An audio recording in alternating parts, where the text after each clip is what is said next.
Ram Krishna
Bye.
ज्ञानाचा सागर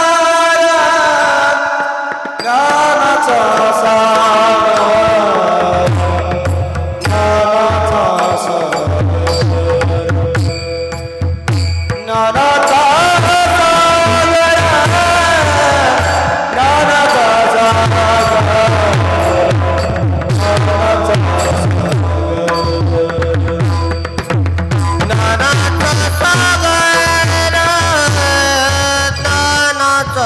सागर ज्ञानाचा सागर ज्ञानाचा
माझा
ज्ञानाचा सागर सखा माझा ज्ञानेश्वर मरून या जावे बा माझ्याच्या पोटा यावे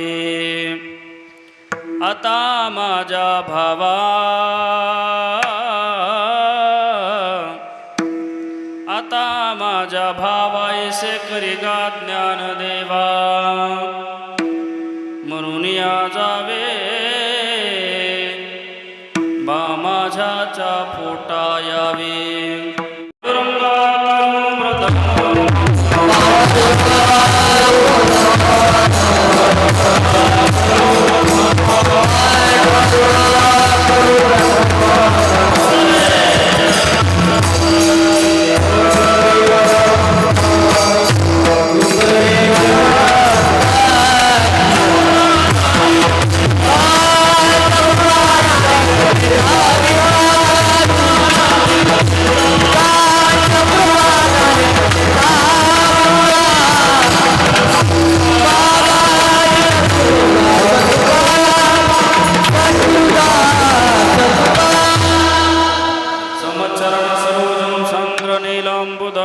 जगननिहितपानि मंडनं मंडनानां तरुण तुलसी माला कंदरं कंजनेत्रं सदयदवलहासं विठ्ठलं चिन्तयामि योऽन्तःप्रविश्य मम वाचमिमां प्रसुप्तां सञ्जीवयत्यखिलशक्तिधरस्वधाम्ना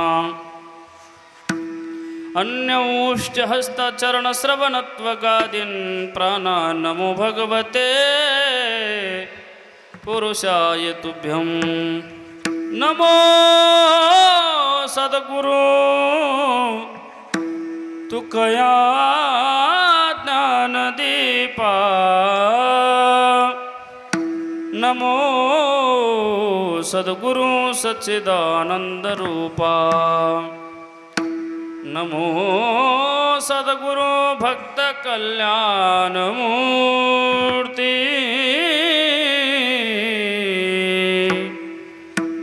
नमो सद्गुरु भास्करा पूर्ण कीर्ति सेवे लागी सेवा कथा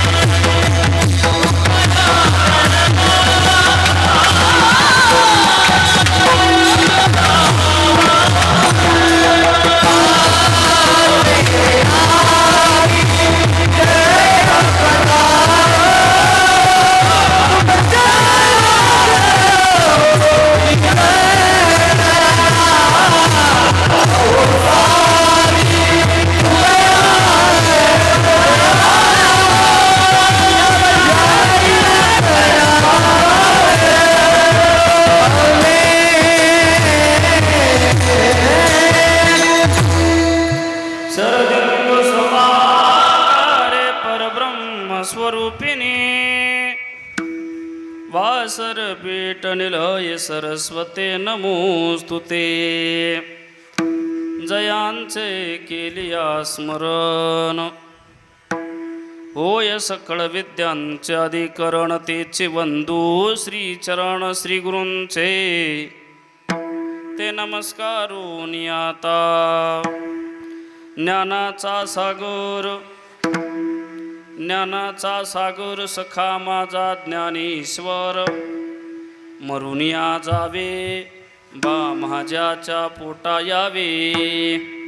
प्रस्तुत प्राप्त प्रसंगी प्राप्तस्थळी कीर्तन रूपे सेवेकरिता निवडलेला अभंग जगातील सुप्रसिद्ध साधू षड्गुण ऐश्वर्याधीश अखंड ब्रह्मांड नायक भगवान पंढरीश परमात्म्याच्या लाडक्या लढीवळ भक्त श्री संत जनाबाई महाराजांचा 4 चरणांचा अभंग असून आजच्या या अभंगामध्ये श्री संत जनाबाई महाराज साम्राज्य चक्रवर्ती ज्ञानोबारायांचं वर्णन करतायत. विठ्ठल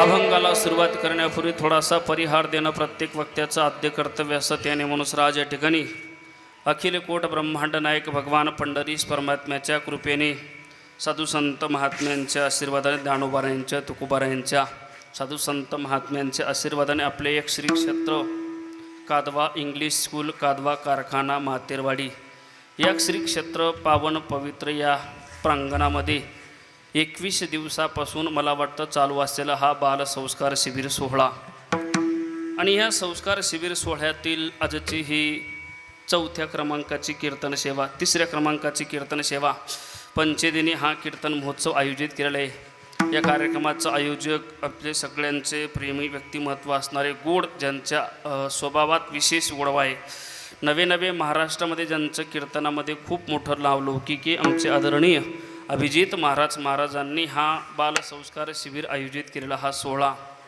या सोहळ्यासाठी उपस्थित असणारे आपल्या भागातील नामांकित गायक, वादक मंडळी, कीर्तनकार मंडळी ह्या ठिकाणी उपस्थित आहेत।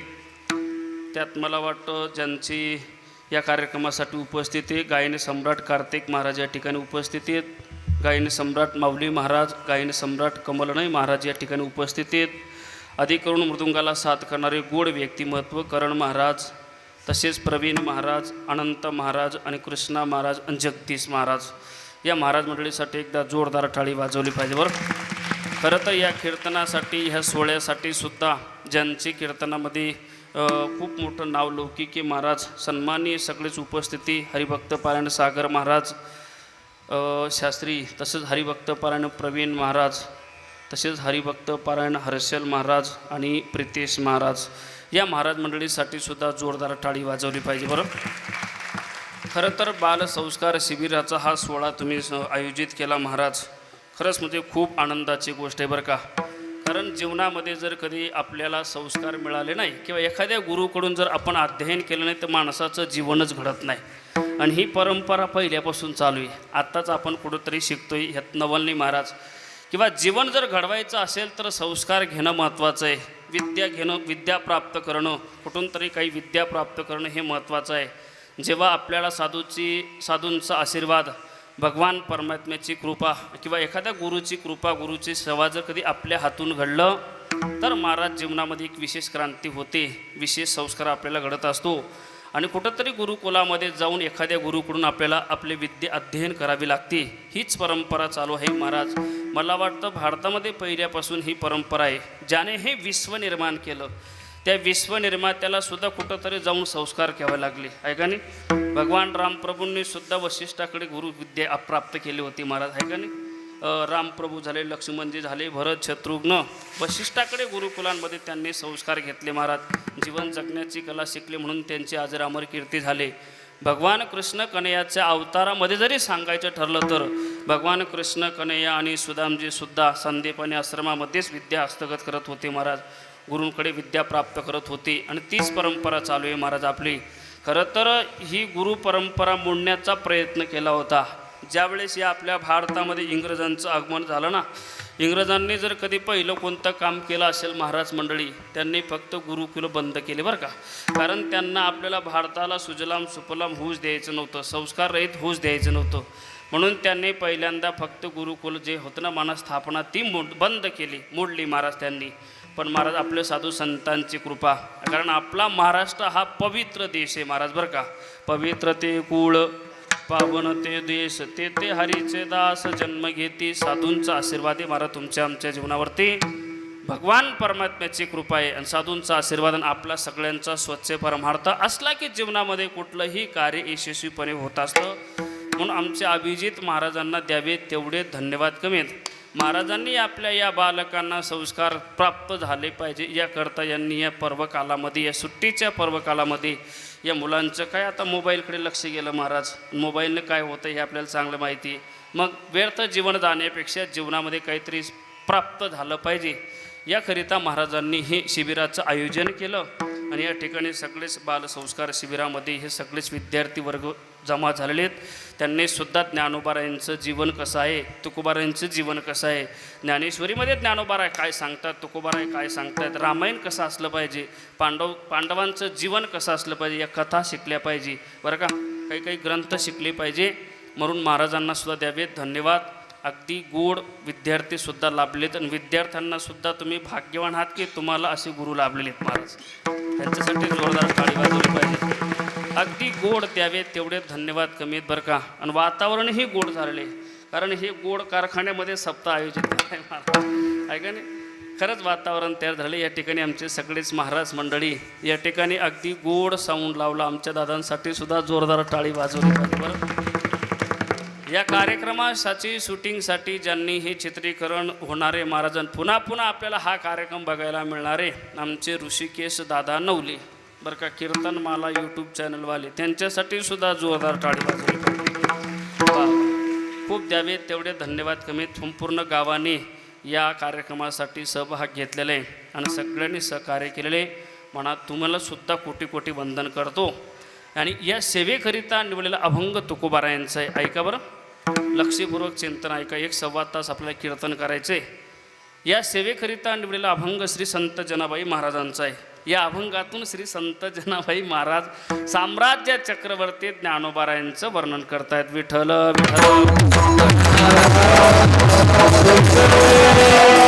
आजच्या अभंगामध्ये फार मोठा विषय आहे. कोणता विषय? वर्णविषय. वर्णविषय हा वर्णन करणाऱ्यावर अवलंबून असतो बरं का. अभंग जनाबाईंचा आहे आणि आजच्या अभंगातून वर्ण ज्ञानोबारायांचं आहे. वर्णविषय हा वर्णन करणाऱ्यावर अवलंबून असतो. ज्याची त्याची ती क्षमता असते, योग्यता असते. एक वाक्य सांगतो तुम्हाला मी. भक्ति में क्या मस्ती ये बातें संतन को पूछो. ऐका बरं. भक्ति में क्या मस्ती बातें संतन को पूछो और शक्ति में क्या मस्ती बातें पहिलवान को पूछो. भक्तीतली मस्ती संताला विचारली पाहिजे आणि शक्तीतली मस्ती पहिलवानाला विचारली पाहिजे. नाही तर काही काही लोक पाव बटर खाऊन वजन कमी केलेलं राहतं, गावात गप्पा मारतात बरं. फार ताकद, फार ताकद. आपण विचारलं का रे कोणामध्ये? दिल्लीच्या सतपालमध्ये. अरे दादा, दिल्लीच्या सतपालमध्ये फार ताकद आहे हे खरं आहे, पण तू त्याच्या हातात हात घेतला होता कधी? दिल्लीच्या सतपालमध्ये फार ताकद आहे हे कोल्हापूरच्या युवराज पाटलाच्या मुखातूनच शब्द शोभतात, कारण त्यांची दोघांची कुस्ती झाली होती. आणि हा पाव बटर खाऊन वजन कमी केलं राहतं याचं आणि पैलवानाचं वर्णन करतो. होऊ शकतं का? पैलवानाचं वर्णन हे पैलवानानेच केलं पाहिजे. म्हणजे शक्ति में क्या मस्ती बातें पहिलवान को पूछो आणि भक्ती में क्या मस्ती बातें संतन को पूछो. संतांचा महिमा हा संतानेच वर्णन करावा महाराज बरं का. ज्याची त्याची योग्यता असते. अजून एक सोपं सांगतो तुम्हाला मी. बाळाचं मुख पाण्याचा आनंद कुणाला होतो? सांगा सांगा. बाळाचं मुख पाण्याचा आनंद कुणाला होतो? आईला. ऐका बरं. दिवसभर कष्ट करते ती माय माऊली. संध्याकाळची वेळ झाली, शेतामध्ये दिवसभर कष्ट करते, संध्याकाळची वेळ झाली, गवताचा भारा डोक्यावर घेतला की निघाली घराकडे. घराजवळ आल्याबरोबर तिने डोक्यावरचा भारा गवताचा खाली टाकला. टाकल्याबरोबर तिचा 2-4 वर्षाचा पिंट्या दूर दूर दूर दूर धावत येतो. आई आली, आई आली, आई आली असं म्हणतो. ऐका ना, दिवसभर उपवासी असणारी माय, दिवसभर कष्ट करणारी माऊली, पण त्या माऊलीने, त्या आईने त्या आपल्या बाळाला हृदयाशी धरलं. हृदयाशी कवटाळलं की दिवसभराचे श्रम, दिवसभराचे कष्ट, दिवसभराचे भूक ताण विसरून जाते. उचलोनी करे कंठी लावी अमंगळपणे कंटाळून करे.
लावी. ऐका ऐका लक्षपूर्वक. दिवसभर उपवासी असणारी मायपत्या माय माऊलीने आपल्या बाळाला हृदयाशी धरलं की दिवसभराचे कष्ट भुकतान विसरून जाते. उचलून करी कंठी लावी. म्हणजे बाळाचं मुख पाण्याचा आनंद आईला जेवढा होतो तेवढा कुणालाच होत नाही. म्हणून भागवतामध्ये सुद्धा एक सुंदर प्रसंग आहे बरं का महाराजजी. भगवान कृष्ण कन्हैया सुंदरचे ऐकतो आपण नेहमी. राजस सुकुमार मदनाचा पुतळा रवी शेषी कळा लोपल्या. भगवान कृष्ण कन्हैया सुंदरचे. भगवान कृष्ण कन्हैयाकडे यशोदा माता पुन्हा पुन्हा बघत राहायची. एक दिवशी कृष्ण कन्हैया ने सांगितलं, माँ क्यों देखती हो तू बार बार मेरी तरफ, क्या मिलता है तुझे मेरा मुंह देखने में, मत देखना मेरी तरफ. यशोदा भैया फिर भी नहीं मानती, दोबारा देखती. माँ कमाल कर रही हो तू, मैं इधर दाऊद के साथ खेल रहा हूँ, तू उधर मटका गिरा रही है, राज गिरा रही है, बार बार मेरी तरफ देख रही है, क्या मिलता है तुझे मेरा मुंह देखने में. यशोदा मैया आंगन में आई. आंगन में आकर कान्हा को गोद में बिठाया और गोद में बिठा करके लाला को बताया, लाला मुझे गर्गाचार्य जी ने बताया था कि तू यशोदा बहुत भाग्यशाली क्योंकि दुनिया का बाप तेरा बेटा बन के आए. इस बात का जवाब मुझे मिल गया लाला, मैं सच में बहुत भाग्यशाली, लेकिन कान्हा तू दुर्भाग्यशाली. कान्हा को गुस्सा आया, माँ मैं कैसा दुर्भाग्यशाली. इसीलिए बेटा लाला का मुंह देखने में क्या आनंद मिलता है इस बात का पता तुझे नहीं, सिर्फ मुझे पता है. तो माँ इसीलिए मुझे क्या करना पड़ेगा, लाला तुझे केवल यशोदा बनना पड़ेगा, तब तुझे पता चलेगा लाला का मुंह देखने में क्या आनंद मिलता है. म्हणजे बाळाचं मुख पाहण्याचा आनंद आईला जेवढा होतो तेवढा कोणालाच होत नाही. म्हणून आईसारखं प्रेम या जगात कोणीच करू शकत नाही दादा. म्हणून आई माझे मायेचा सागर ऐकतो आपण, आहे का नाही. आई हे प्रेमाचं सागर आहे महाराज, मायेचा सागर आहे. आईसारखं प्रेम कोणीच करू शकत नाही.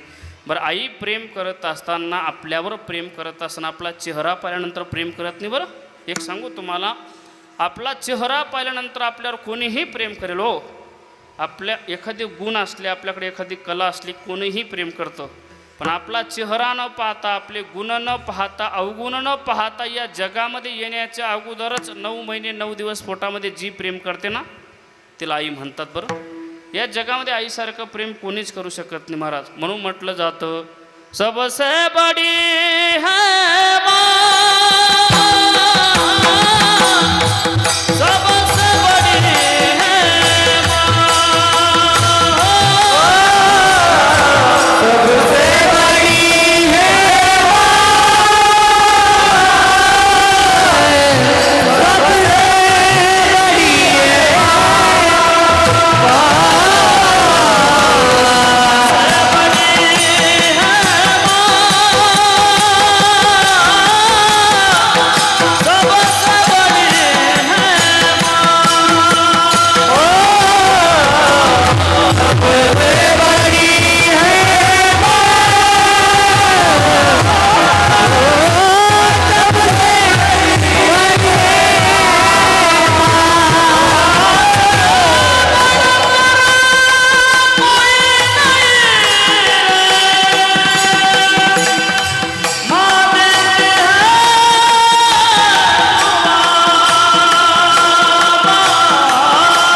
सबसे बड़ी है माँ, माँ से बढ़कर कोई नहीं. माँ देते है दुआ जगत में सबसे बडी है माँ. सांगण्याचं तात्पर्य असं आहे, बाळाचं मुख पाहण्याचा आनंद आईला जेवढा होतो तेवढा कुणालाच होत नाही. तसं संतांचं महिमा वर्णन करण्याकरता सुद्धा योग्यता असली पाहिजे, अधिकार असला पाहिजे बरं का. तसं आजचा अभंग जनाबाईंचा आहे आणि आजच्या अभंगातून वर्ण ज्ञानोबारायांचे बरं का. इथंही एक आपल्या गावरान भाषेमध्ये प्रश्न निर्माण होतो अभिजित महाराज, काय आजचा अभंग जनाबाईंचा म्हणजे बाईंचा बरं का, आणि वर्णन कोणाचे, ज्ञानोबारायांचे. म्हणजे वर्णन माणसाचं. मला वाटतं माणसाचं वर्णन करण्याकरता निदान माणूस तर असला पाहिजे ना, बरोबर आहे का. पण इथं वर्णन आजच्या अभंगातून माणसाचं आणि वर्णन कोण करतायत, बाई आहे का नाही. पण ऐका, इथं बाई आणि माणूस ही जातच घ्यायची नाही. का, कारण ज्यांचं वर्णन करतात तेही संत आहेत आणि ज्या वर्णन करतात तेही संत आहेत. अजून सोपं सांगू, जनाबाई भक्त आहेत, ज्ञानोबाराय सुद्धा भक्तच आहेत. आणि मला वाटतं भक्तानेच भक्ताचं वर्णन करावं, बाकीच्यांनी तोंड घालू नये. भक्ताचा महिमा भक्ताची जाणावी,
भक्ताचा महिमा भक्ताची जाणावी. ते दुर्लभया गती अनेकासे. भक्तानेच भक्ताचं वर्णन करावं. जनाबाई भक्त आहेत, ज्ञानोबाराय सुद्धा भक्त आहेत बरं का. माझ्या जनाबाईचा अधिकार सांगू दादा, जनाबाईचा अधिकार खूप मोठा आहे बरं का.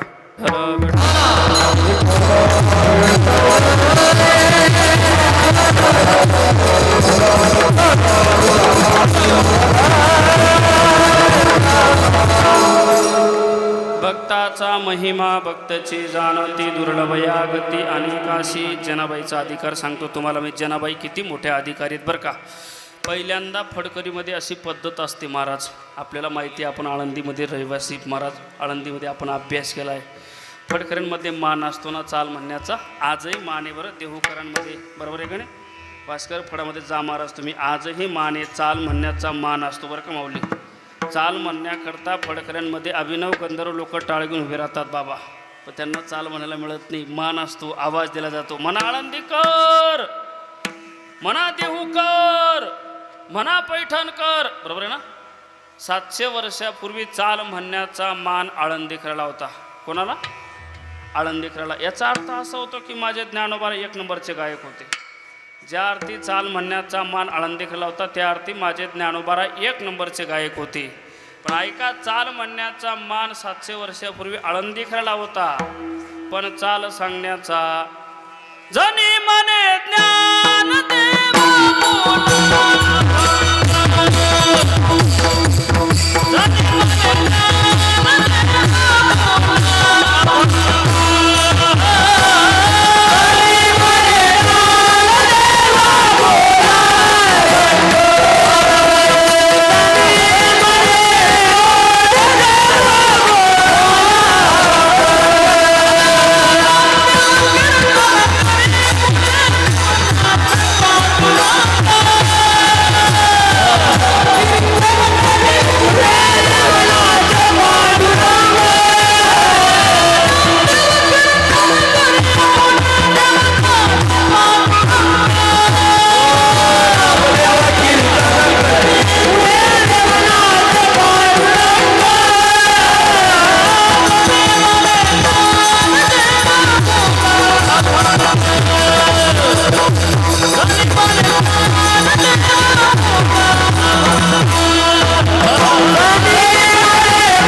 ऐका 700 वर्षापूर्वी चाल म्हणण्याचा मान आळंदी खेळला होता, पण चाल सांगण्याचा अधिकार माझ्या जनाबाईकडे होता बरं का. ऐका, पंढरपुरात वाळवंटामध्ये चंद्रभागेत माझ्या नामदुऱ्यांचे कीर्तन व्हावं.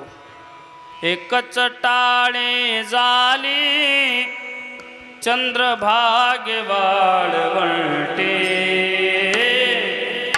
चंद्रभागे वाळवंटे. माझा ज्ञान राजा गोपाळास लाया वाटे, गोपाळास लाया वाटे. नामदेव कीर्तन करी पुढे देवनाच पांडुरंग, पुढे देवनाच पांडुरंग. ऐका, नामदेवांचं पंढरपुरात वाळवंटामध्ये कीर्तन व्हावं आणि माझ्या नामदेवांच्या कीर्तनामध्ये देवानं नाचावं. किती नाचावं? नाचता नाचता देवाचा गळला पितांबर,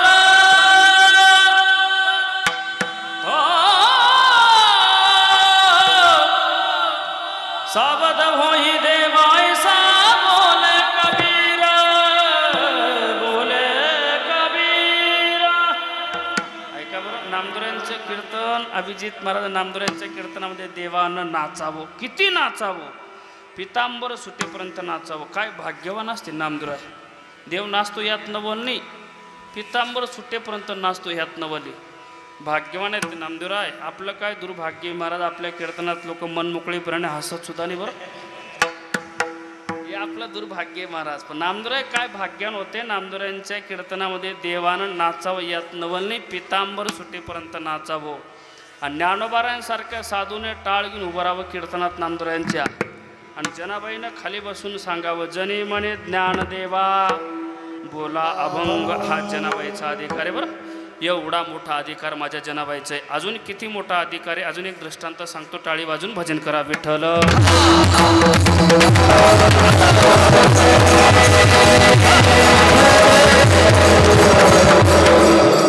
काशी क्षेत्रामध्ये एका महात्म्याची खूप कीर्ती गाजली. कोणाची? कबीर महाराजांची. सगळेच कबीर महाराज की जय, कबीर महाराज करतायत. काही साधू लोकांनी कबीर महाराजांना प्रश्न केला, का हो कबीरजी, असं काय केलं की तुम्ही संपूर्ण विश्वाचा मालक तुमच्या मागं फिरतो? कबीर महाराज म्हणतात, मी काहीच केलं नाही, मी फक्त माझं मन निर्मळ केलं. काय केलं? माझं मन निर्मळ केलं. आणि एक सांगू दादा, माणसाने जर का मन निर्मळ केलं बरं का सर, माणसाचं हे जर चित्त, हे मन जर स्वच्छ झालं, निर्मळ झालं, देवाला बोलवण्याची गरज नाही. देव पाहत येतो. येऊन गोपाळ राहे तेथे, तुका म्हणे चित्त करा रे निर्मळ, तुका म्हणे चित्त करा रे निर्मळ. येऊन गोपाळ राहे तेथे, येऊन गोपाळ राहे तेथे. पण माणसाचं मन निर्मळ झालं पाहिजे, मग येऊन गोपाळ राहते ते. कारण आपलं हे मन कसं आहे, बहुत चंचळ चपळ, जाता येता न लगे वेळ. हे मन चंचळ आहे, हे मन चपळ आहे. किती चंचळ आहे, चपळ आहे सांगू? हे मन कीर्तनात सुद्धा व्हॉट्सअप चेक करत राहतं बरं. कैसे तेरा भजन करूं, कैसे तेरा भजन करूं, जितना उसे समझाऊं उतना ही मचल जाए. सच कहता हूँ मेरी तकदीर बदल जाए. राधे तेरे चरणों की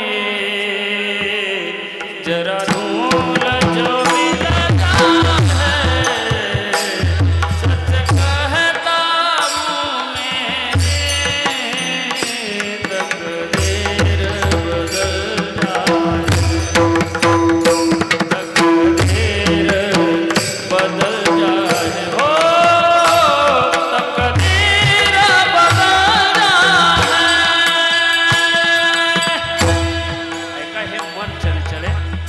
मन चपळे किती चंचळे चपळे सांगू तुम्हाला. हे मन देवाचं नामचिंतन गोड असून सुद्धा घेत नाही. अमृता उनी गोड नाम तुझे देवा मन माझे केशवा काबाने गे. देवाचं नामचिंतन गोड असून हे मन घेत नाही. आणि दारू कडू असून हे मन सोडत नाही. हो, दारू कडू आहे असं म्हणतात बरं का महाराज. अनंता महाराज दारू परत लोक वाकडं तोल करतात म्हणे, डोळे सुद्धा लावतात म्हणे, थुंकतच बाहेर येतात म्हणे. विषय विषयाचा पडी पाडू गोड परमार्थ लागे कडू. कडू विषय तो गोड जीवाशी झाला. भगवंताचं नाम चिंतन गोड अमृत है हरि नाम जगत में. ऐका बरं भगवंताचं नाम चिंतन किती गोड. अमृत है हरि नाम जगत में से छोड़ विषय विष पीना क्या. हरि नाम नहीं तो जीना क्या. शब्द कळतंय ना. काल सदा अपने रस घोले ना जाने कब सिर चढ़ बोले. हरि का नाम जपोनि सवासर इसमें साल महीना क्या. हरि नाम नहीं तो जीना क्या. हरि नाम नहीं तो जीना क्या. भगवंताचं नाम चिंतन गुडे महाराज तरी सुद्धा हे मन घेत नाही. म्हणून कबीर महाराज म्हणतात मी काहीच केलं नाही. भगवान परमात्मा माझ्या मागं फिरतो ना, मी काय केलं फक्त माझं मन निर्मळ केलं. ऐका, ज्या भगवान परमात्मा ज्या कबीर महाराजांच्या पाठीमागं फिरत होता ना, त्या कबीर महाराजांच्या कानी आपल्या महाराष्ट्रातील संतांची कीर्ती गेली. कोणाची? नामदोऱ्यांची. नामदोऱ्यांची कीर्ती काय गेली की ज्यांच्या हातून देव जेवतो, नैवेद्य हातीचा मूर्ती जेवे, किंवा दूध पिओ मोरे गोविंद लाला, दूध पिओ मोरे गोपाल लाला. भगवान परमात्मा ज्यांच्या हातून दूध पितो, जेवण करतो, अशा संतांची आपण भेट घेतली पाहिजे. कोणी ठरवलं? कबीर महाराजांनी. कबीर महाराज पायी पायी पायी पायी पायी निघाले. बरोबर पंढरपूर शिवारात 9:30 वाजता पोचले बाबा. 9:30ला कबीर महाराज पंढरपूर शिवारात आले. ऐका बरं. आणि पंढरपूर शिवारात कबीर महाराज आले. 2-4 मुली जोरजोरात भांडत होत्या. त्या भांडणाऱ्या मुली पाहिल्या कबीर महाराजांनी. वाईट वाटलं. अरे आपण एका साधूची कीर्ती ऐकून एवढ्या लांब आलो पायी पायी, आणि या मुली जोरजोरात भांडतायत म्हटले शिवारामध्ये, एक क्षेत्रामध्ये. काय प्रकारे म्हटलं. वाईट वाटलं कबीर महाराजांना. त्या भांडणाऱ्या मुलींकडे कबीर महाराज जवळ गेले आणि त्या मुलींना का गे पोरींनो का भांडतायत म्हणे. बघा ना महाराज, ही जणी चोरटी महाराज, हिने आमच्या गौऱ्या चोरल्या महाराज. का गे पोरी तू गौऱ्या चोरल्या? नाही बाबा मी गौऱ्या चोरल्या नाही. बघा ना महाराज, आम्ही दोघी जणी, ही जणी एकटी, तरी हिचा गौरीचा ढीग मोठा आहे. कबीर महाराजांना शंका आली, नक्कीच हिने गौऱ्या चोरल्या असल्या पाहिजे. एकटी असून हिचा गौरीचा ढीग मोठा आहे ना. शंका आली. कबीर महाराज विचारतात का गे पोरी? बोला ना बाबा. अगं या दोघी जणी, तू एकटी, तरी तुझा गौरीचा ढीग मोठा आहे, मग चोरल्याशिवाय मोठा झाला का? नाही ना बाबा, मी गौऱ्या चोरल्या नाही बाबा. मी प्रामाणिकपणाने सांगते बाबा, माझ्या पांडुरंगाची शपथ घेते हो बाबा, मी गौऱ्या चोरल्या नाही. उलट माझा पांडुरंग परमात्माच मला गौऱ्या वेचू लागतो, म्हणून माझ्या गौऱ्या जास्त आहेत. भगवान परमात्मा तुला गौऱ्या वेचू लागतो. हो बाबा, माझा भगवान देव गौऱ्या वेचू लागतो तुला. हो ना बाबा, तुम्हाला विश्वास नाही, पटत नाही? एक काम करा ना बाबा, हा गौरीचा ढीग पाहतायत ना माझा मोठा तुम्ही, या गौरीतल्या ढिगातली एक गौरी उचला बाबा, कानाला लावा. ज्या गौरीतून विठ्ठल नामाचा ध्वनी आवाज निघेल, ती गौरी जणीची. जिच्यातून नाही आवाज निघाला ना, ती गौरी चोरली म्हणून समजा. कबीर महाराजांना वाटलं बघूया, म्हटले. गौरी उचलली. ऐका बरं. गौरी कानाला लावल्या बरोबर विठ्ठल विठ्ठल आवाज आला. विठ्ठल विठ्ठला विठ्ठल विठ्ठला विठ्ठल विठ्ठल विठ्ठल विठ्ठल विठ्ठल विठ्ठला विठ्ठल विठ्ठला विठ्ठल विठ्ठला विठ्ठल विठ्ठल विठ्ठल विठ्ठल विठ्ठल विठ्ठला विठ्ठल विठ्ठल विठ्ठल विठ्ठला विठ्ठल विठ्ठल असा विठ्ठल नामाचा ध्वनी ऐकला माझ्या कबीर महाराजांनी. आणि अंतकरण पाजरलं. कबीर महाराज विचारताय, का गये पोरी? बोला ना बाबा. आगामी महाराज मंडळी महाराष्ट्रभर फिरतो ना, जिवंत माणसांचे तोंड विठ्ठल विठ्ठल म्हणत नाही कीर्तनात, आणि तुझ्या गौऱ्या विठ्ठल विठ्ठल म्हणतात. काय चमत्कार आहे बेटा, नाव काय तुझं नाव? जनाबाई म्हणतात, महाराज माझा स्वतंत्र परिचय नाहीये, अख्खं पंढरपूर मला नामदेवांची दासी म्हणून ओळखतो. मग तो उभेच झाले. ज्यांच्या दर्शनासाठी पायी पायी एवढ्या लांबून आलो, त्यांच्या दासीचं एवढं सामर्थ्य, तिच्या गौऱ्या विठ्ठल विठ्ठल म्हणतात. नामदेव कसे असतील? बापरे. विचारलं, का गं पुरी, कोण म्हणतं तुला दासी? अख्खा पंढरपूर म्हणतं बाबा. नाही रे बेटा, तू दासी नाहीये, तू सगळ्या संतांची काशी आहे, काशी. जनी जनी सब कोही कहे, संत नामदेव की दासी.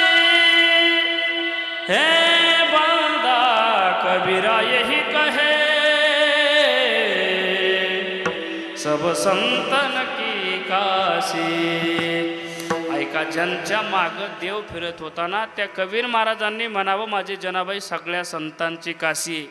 एवढा मोठा अधिकार माझ्या जनाबाईचा, आणि एवढा मोठा अधिकार संपन्न असणाऱ्या जनाबाईनं म्हणावं, माझे ज्ञानोबा आहे ज्ञानाचे सागर. ज्ञानाचा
भगवान परमात्मा भावाचा भुकेल आहे. महाराजांनी गोड चाल गेली, पुन्हा जोरदार टाळी झाली पाहिजे महाराजांसाठी.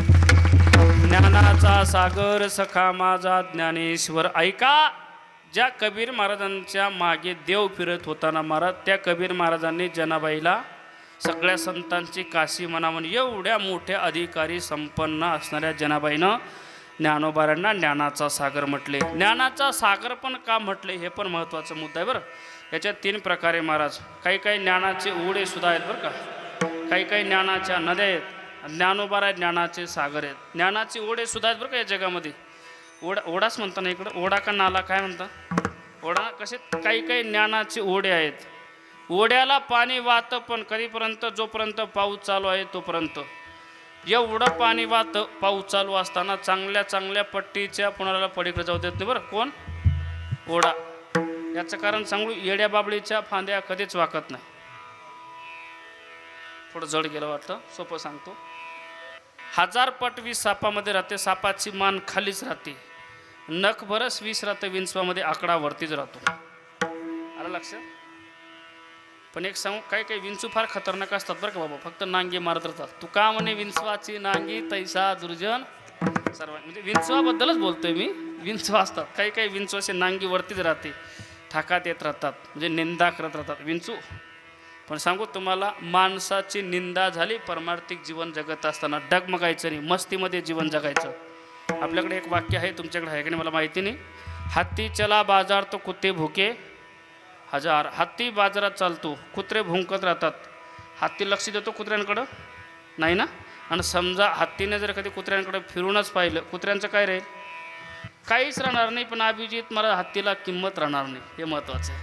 हत्तीने कुत्र्यांच्या नादी लागायचं नाही, बरं, मस्तीमध्ये जीवन जगायचं. आणि माझं तर मत असं आहे गड्या, माणसाची निंदा केल्याशिवाय प्रगतीच होत नाही. तुमचं काय मत आहे मला माहिती नाही, पण माणसाची प्रगती केल्याशिवाय प्रगतीच होत, निंदा केल्याशिवाय प्रगतीच होत नाही महाराज. म्हणून कोणीतरी साधूने म्हटले, निंदकाचे घर असावे तालुक्यात. शेजारी म्हटले. का शेजारी म्हटले? कारण तो प्रत्येक क्षणाक्षणाला आपल्याला जागा करत राहतो महाराज. निंदकाचे उपकार आहेत बरं का आपल्यावरती. मी एका महात्म्याचं नेहमी चिंतन मांडत असतो, आवडेल तुम्हाला. जैन महामुनी तरुण सागरचे नाव ऐकून आहेत तुम्ही? त्यांचं वर्तमानपत्रामध्ये कटू सत्य छोटं चिंतन यायचे बरं का. त्याला म्हणजे अर्धा मिनिटही लागत नव्हता वाचायला, पण मनाला दिवस हा पुरा पडायचा. एका वेळेला मी असं चिंतन वाचले. असा अरुंद रस्ता होता, छोटासा पूल. इकडून राजा चालला आणि तिकडून वळू आला दौडतच. वळू कळतो ना, सांड, समजला ना? इकडून राजा चालला आणि तिकडून वळू आला दौडतच. आणि तो राजा त्या वळूला म्हणतो, ए वळू, ओळखलं का मला? राजा आहे म्हणे मी. वळू म्हणे, मग तू राजा आहे, मी का सर्वसामान्य आहे? मी तर महाराजा आहे. मला सांगा, त्या रस्त्यातून वळूने बाजूला झालं पाहिजे का राजाने? बोला बोला. राजाने बाजूला झालं पाहिजे, याच्यातच त्याचा शहाणपणा आहे. उदाहरण संपलं. ऐका, उदाहरण दिलं कशासाठी? त्या महात्म्याने. दिवसात किंवा जीवनात आपल्याला बरेच वळू भेटतात, त्यांच्याशी हुज्जत घालवायची नाही, आपली वेळ गमवायची नाही, तर त्या वळूतून आपल्यात काय फरक आहे? आलं लक्षात? एका वेळेला त्यांचे 3 वाक्य वाचलेत मी. एवढे 3 वाक्य जर लक्षपूर्वक ऐकलं, आजचं कीर्तन सफल झालं. पहिलं वाक्य असं, ऐकायची सवय ठेवा, दुसऱ्याला सांगण्याच्या भानगडीत पडूच नका. दुसरं वाक्य असं आहे, आपण दुसऱ्याची निंदा करू नका. दुसरा जर का आपण निंदा करत असेल त्याच्याबद्दल वाईट मानू नका. पहिलं वाक्य, ऐकायची सवय ठेवा, दुसऱ्याला सांगण्याच्या भानगडीत पडू नका. दुसरं वाक्य ते सांगितलं, निंदा करू नका. तिसरं वाक्य फार महत्त्वाचं आहे महाराज. तिसरं वाक्य असं आहे, आपण दुसऱ्याची निंदा केली किंवा आपली एखाद्याने निंदा केली त्याच्याबद्दल वाईट मानायचं नाही, विष पचवायची सवय करा. हे तिसरं वाक्य महत्त्वाचं आहे. पहिलं वाक्य काय सांगितलं मी? ऐकायची सवय ठेवा. कारण ऐकतो कोण कोणाचं? सगळे 150ने झालात. सांगून पहा महाराज म्हणलं, एखाद्याला स्वर गेला बा तुझा, असं आपला स्वर जाऊ शकतो, हरकत नाही बाबा, तू स्वरादेशी काय फरक पडतो आहे का? ऐकायची सवय ठेवा. ऐका. दुसरं वाक्य, विष पचवायची सवय करा. म्हणजे काय? फवारणी करताना अर्धाच बुज घ्या, असा अर्थ आहे का? समाजात वावरत असताना समाज कधी तुमच्यावर आरोप करेल, अनादर करेल, अपमान करेल, तुमच्यामध्ये पचवण्याची सहनशीलता पाहिजे. जया अंगी मोठेपण तया यातना कठीण. ऐका, तिसरं वाक्य फार महत्त्वाचं आहे. आपण दुसऱ्याची निंदा करू नका, आणि दुसरा जर का आपण निंदा करत असेल त्याच्याबद्दल वाईट मानू नका. कारण निंदक आपल्यासाठी चांगलं काम करतो. कोणतं? साबण आणि पाण्याचं. त्या जैन महामुनी तरुण सागरजींनी एक क्लिष्ट उदाहरण दिलंय. गल्लीमध्ये 2-4 डुकरं असतील, गल्ली स्वच्छ राहते म्हणे. मग ज्यांच्यामुळे गल्ली स्वच्छ राहते त्यांच्याबद्दल वाईट मानता कशाला? ते त्यांचं काम करतात, करू द्या, तुम्ही तुमचं काम करा. आणि ऐकणार, समाजाची रीत अशी, लोक वाईटाच्या नादी लागतच नाही आणि चांगल्याला सोडत नाही. संतांनी जगाचं चांगलं केलं का वाटोळं केलं? चांगलं केलं, त्रासच दिला लोकांनी. अजून सांगू सोपं, कोंबडा आपल्याला पहाटे उठवतो, उठा उद्योगाला लागा, आळस करू नका, बांग देतो, उठवतो, आपलं चांगलं येतं. 31 डिसेंबरला काय करतात लोक? चांगलं करणाऱ्याला जगाकडून ही शिक्षा आहे महाराज. पण एक सांगू, निंदा करायची नाही कोणाची. प्रत्येकाला या जगात गुरु मिळतो, बरं, एक दिवशी गुरु मिळतोच महाराज. प्रत्येकाचे दिवस येतात. किती विषारी विंचू असू द्या, ते विंचवाने जर कधी पाल पाहिली मग खाऊन टाकते बरं विंचवाला. कोण? पाल. बरं, पाल येईल जर कधी पाहिलं ना विंचवाने, लगेच नांगी खाली टाकतो, कळतं ना? म्हणून बरेच विंचू फक्त पालीलाच घाबरतात. बरं, पालीने समजू नये की आपण विंचू गिळा म्हणजे फार श्रेष्ठ आहेत बा असं. पालीने जर कोंबडी पाहिली मग उचलली की नेलं उखड्यावर. ऐका बरं, एवढा विषारी विंचू त्याला पाल खाते, एवढी विषारी पाल तिला कोंबडी खाते, आणि एवढी विषारी कोंबडी तिला रामकृष्ण. गंमतशीर उदाहरण आहे महाराज. ऐका सांगत होतो मी, मी एका शब्दावरून बराचसा लांब गेलो. तसं काही काही ज्ञानाची ओढी आहेत. बाबा ओढ्याला पाणी असतं, पाऊस सुरू झाला तोपर्यंत. पर्जन्याचे काळी होळाचे नद, उसरुणे जाये बुंदन राहे माझी. तसे काही काही ज्ञानाचे ओढे आहेत. ज्ञानोबाराय म्हणतात काही काही ज्ञानाच्या नद्या सुद्धा आहेत. वर्षा काळी सरिता, वर्षा काळी सरिता, चढू लागे पंडू सुता, शरद काली रगे सरिता, ओटू लागे.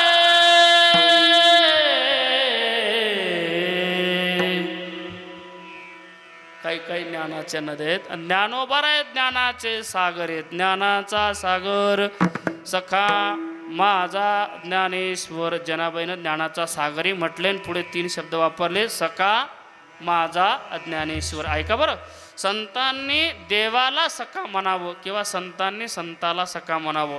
एक सांगू का तुम्हाला, संतांच्या जीवनातला तुमच्या आमच्या जीवनातला हा फरक आहे. संतांनीही परमार्थ केला, आपणही परमार्थ करतो. पण ऐका, संतांनी देवाला शिव्या घातल्या तरी भगवान परमात्मा प्रसन्नच झाला.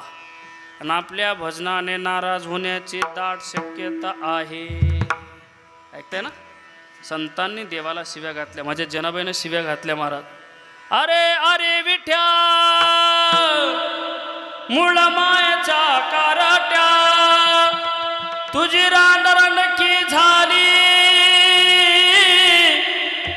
सती सावित्री चुडाल्याली, तुझं गेला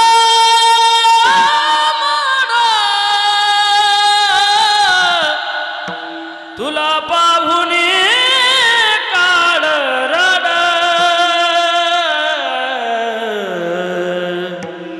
तुला पाहुनी काळ रड. सांगा अभंग का?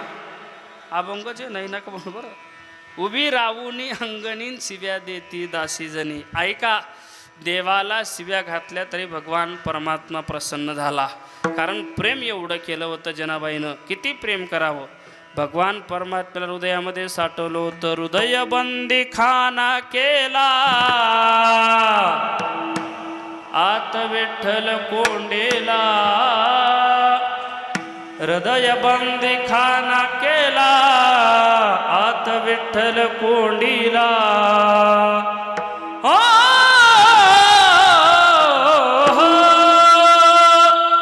धरिला पंढरीचा चोर,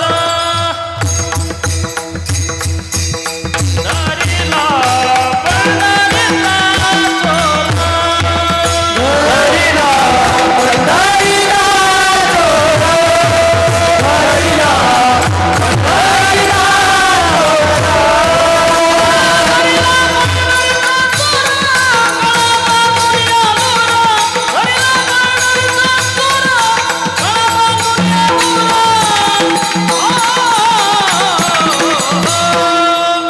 धरिला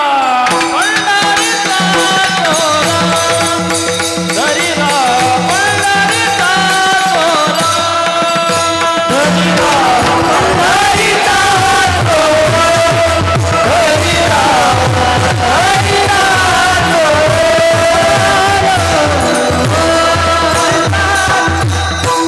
धरिला पंढरीचा चूर, गळा बांधून या दूर. भगवान परमात्मा हृदयामध्ये धारण केलं महाराज. भगवान परमात्म्यावर प्रेम केलं म्हणून भगवान परमात्म्याने जनाबाईच्या शिव्या स्वतः सहन केल्या. आहे का नाही?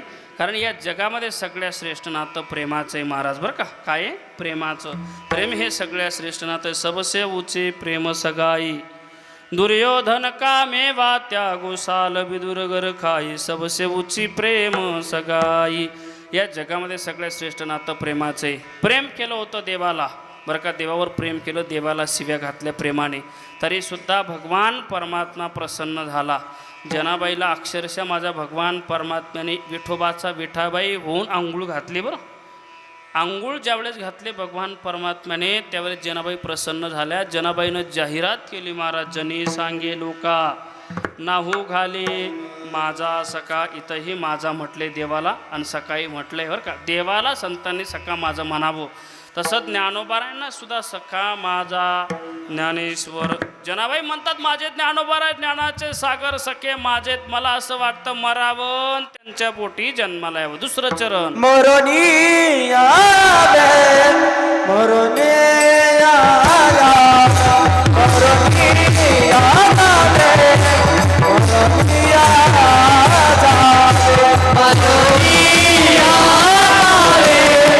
मरोनी आवे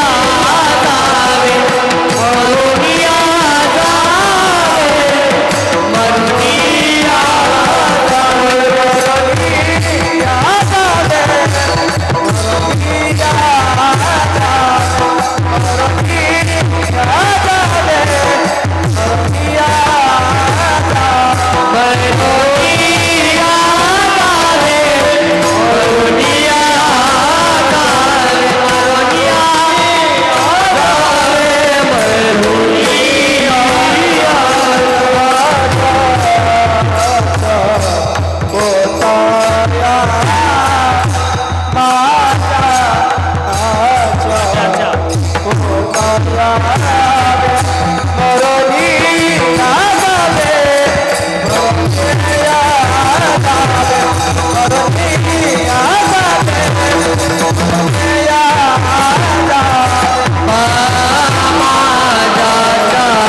मरोनी बा माझ्याच्या पोटा यावे. च्या शब्द वापरावाच लागतो बरं का. इथला जर च्या शब्द काढला ना अर्थ बदल होतो महाराज. कारण याचं कारण सांगू तुम्हाला, या जगात अनेक घटना बदल होतील अभिजित महाराज. पण संतांचा विलांटी उकार काना मात्रा तिथल्या तिथेच राहतो बरं. तो बदल करण्याचा आपल्याला अधिकार नाही. कारण संतांचे शब्द म्हणजे आले मुखा वाटी अमृत वचने आहे का नाही. अमृतासारखे शब्द आहेत महाराज. ते अजिबात बदल होऊ शकत. नुसता च्या काढला ना अर्थ बदल होतो. जनाबाई म्हणतील का माझ्या ज्ञानोबा ज्ञानाचे सागरे सखे त्यांनी मरावन माझ्या पोटी जन्म, असं म्हणतील का? नाही नाही नाही. मला असं वाटतं माझे ज्ञानोबा ज्ञानाचे सागर आहेत माझेत. मला असं वाटतं मरावं आणि माझ्याच्या ज्यांना माझं माझं म्हणतो ना मी मरावन माझ्याच्या पोटी जन्माला, असा अर्थ आहे बरं. म्हणजे आजीचं नातवाचं प्रेम कसं असतं. आजी म्हणते ना नातवाला माझा बबड्या, माझा सोन्या, माझा चकुला, माझा राजा फार गुणाचं आहे. मला असं वाटतं मी मरावन माझ्याच्या, असा अर्थ आहे ना. का असं म्हणतं माझ्या राजाने मरावन माझ्या पोटी जन्म, असं नाही ना. तसा भाव याच्यातला. हां म्हणून जनाबाई म्हणतात मला असं वाटतं माझे ज्ञानोबा ज्ञानाचे सागर आहेत माझे सखेत माझेत. मला असं वाटतं मी मरावं आणि माझ्याच्या पोटी जन्माला यावं. मरुणिया जावे बा माझ्याच्या पोटा यावे. ज्ञानोबाराया ज्ञानदेवा आता माझ्या भावा ऐशी करी गा. बरं का, माझी अशी भावना आहे मी मरावं माझ्याच्या पोटी जन्माला यावं, अशी माझी भावना आहे. मग ती माझी भावना तुम्ही पूर्तता करा एवढी माझी इच्छा आहे. काय, मी मरावं तुमच्या पोटी जन्माला यावं. म्हणून आता माझ्या भावा ऐशी करी गा ज्ञानदेवा. इथे अर्थ बदलतो बरं का महाराज. म्हणजे आता माझ्या भावा ऐशे करी गा ज्ञानदेवा. प्रमाण जरी असे पण तरी लावत अर्थ लावत असं ज्ञानदेवा आता माझ्या भावा ऐशे करी गा. म्हणजे संबोधन क्रियापद जसं म्हणतात तसं. रूप पाहता लोचने अभंग म्हणतो आपण. रूप पाहता लोचने सुख झाले हो साजने. हा म्हणजे अभंग असा आहे पण अर्थ लावत असताना हे साजने रूप पाहता लोचने सुख झाले हो. कोणाचं सुख पाहिल्यानंतर सुख झालं तो हा विठ्ठल बरवा. तो हा माधव. तसा अर्थ आहे. ज्ञानदेवा आता माझ्या भावा ऐसे करीगा. ज्ञानदेवा विठोबा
जन्मोजन्मी दासी जनी मरुनिया जावे बा माझ्याच्या पोटा यावे.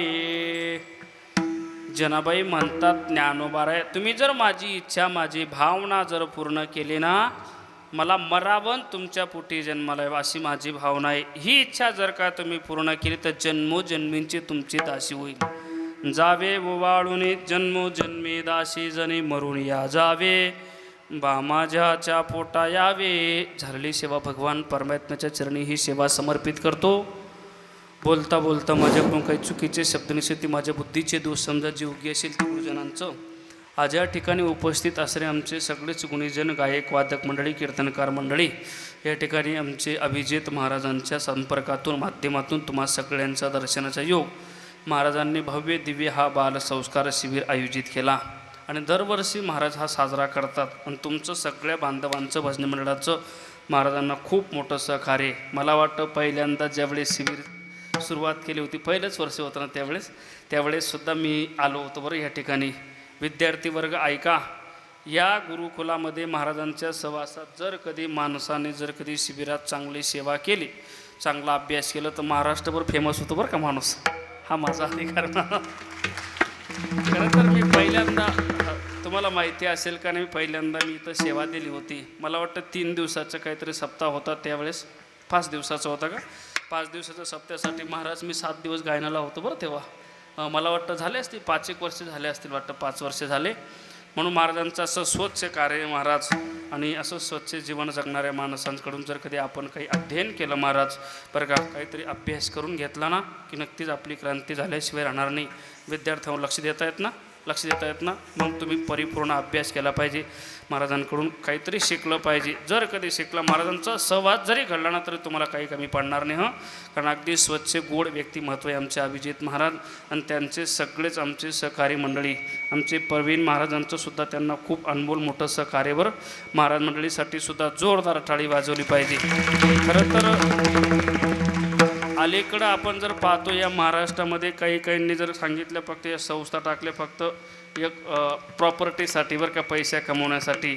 महाराजांचं अगदी तनमन धनाने कार्य. हे जे फोटो पाहिले ना महाराज, हे पाहिल्यानंतर खरंच मला आनंद वाटला बरं का. एवढे कीर्तनकार जर तुम्ही घडवतायत महाराज, हे ज्ञानोबारायांच्या तुकोबारायांच्या पताका खांद्या घेऊनच फिरणार महाराज आता आहे, अरे का नाही. वारकरी संप्रदाय हा सगळ्या पंथांचा बाप आहे, राजा आहे.